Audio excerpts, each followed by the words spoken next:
Nakikita na yung mga laman, oh. Umuumbok na.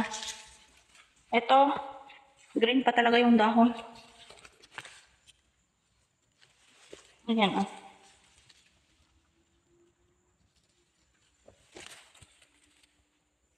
Ito yung nilagay nating damit na tumba na.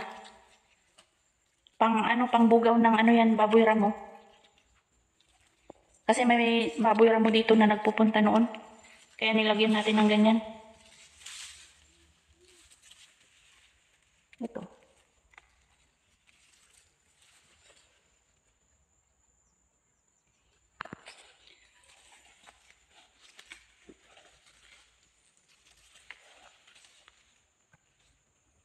Ito yung ginawa kong kanal. Yan. Hanggang doon sa taas. Ginawahan ko talaga ng kanal yan kasi may sira yung luya dito para hindi mag-transfer dito yung bakterya. Sa awa ng Diyos, okay naman yung ating luya dito. Hindi na nag-transfer dito. Kasi binunot ko talaga lahat ng hanggang doon lang yung may sira. Tapos dyan, hanggang doon din. Pero diniretso ko na hanggang dito. Kasi baka may din. Make sure ko na din na para hindi na mag-transfer yung dito, bakterya. Kaya binunot ko lang din lahat yan noon. Ayan, okay naman itong luya natin dito guys sa area 2. Ayan, yung bunga ng paghihirap natin. Malapit na nating i-harvest guys. Lumabas-labas na yung mga laman dito guys. Yung mga laman ng luya. Ayan o. Ayan guys.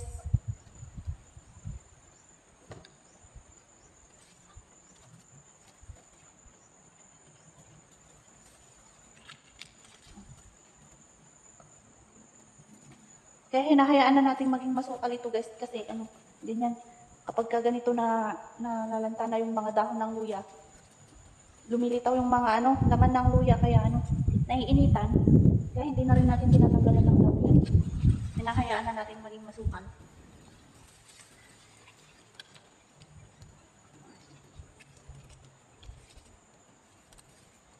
Ayan na guys.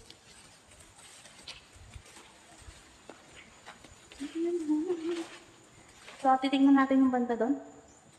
Meron pang banda doon. Natutuwa ako kapag nakikita ko yung ganito yung Ako din kasi ang nagtanim dito guys. Ako ang nagbungkal niyan ng lupa tapos ako ang nagtanim din. Dito lang sa area na ito. Pero doon sa marami kami nagtanim doon eh. Doon sa may kabila. So ito lang talaga yung parang sarili. Yung sinarili ko, ako lang ang nagtanim. Sabi ko, try ko lang kung tatry ko kung kaya ko.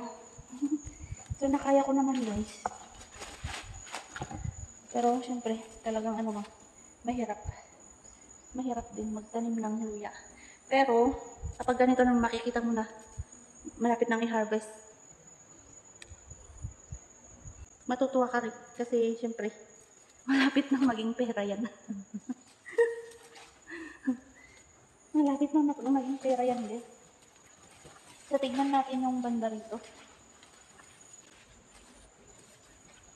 Tignan natin yung banda rito.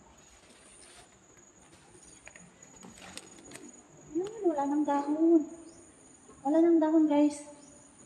Yan sa baba. Ayan. Wala nang dahon. Tsaka hindi pa masyadong masukal guys. Oh. Wala nang Ayan, pwede nang i-harvest. Wala na halos dahon oh. Ayun na lang oh. O nakikita nyo yung parang brown na yun na lang natira. Ayan. Dito hanggang dyan sa baba.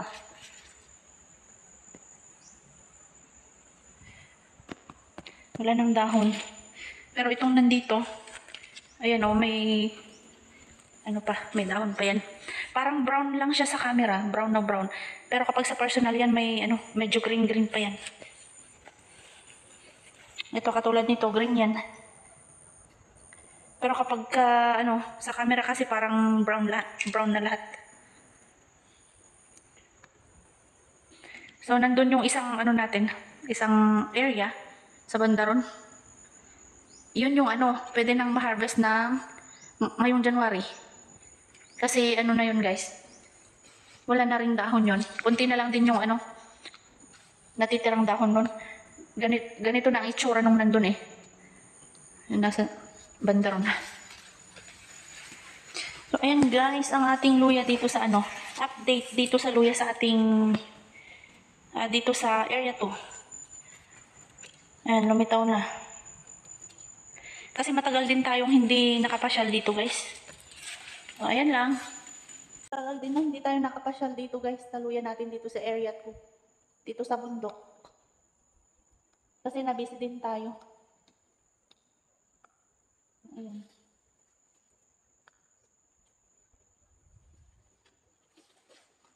Ayan ang ating luya. Ayan, lumitaw-litaw na. Sa Bandaron. Ayan.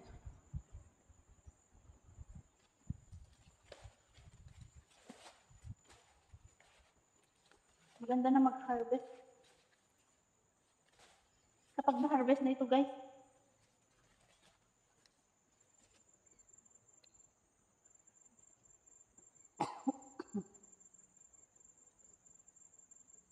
kapag na-harvest na ito guys,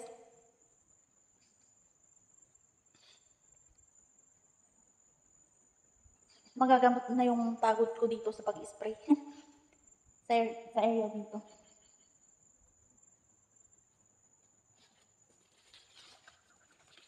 Kasi grabe din yung pagod natin dito na guys. Every week tayo nag-ano dito nun eh, nag-spray. Ayan.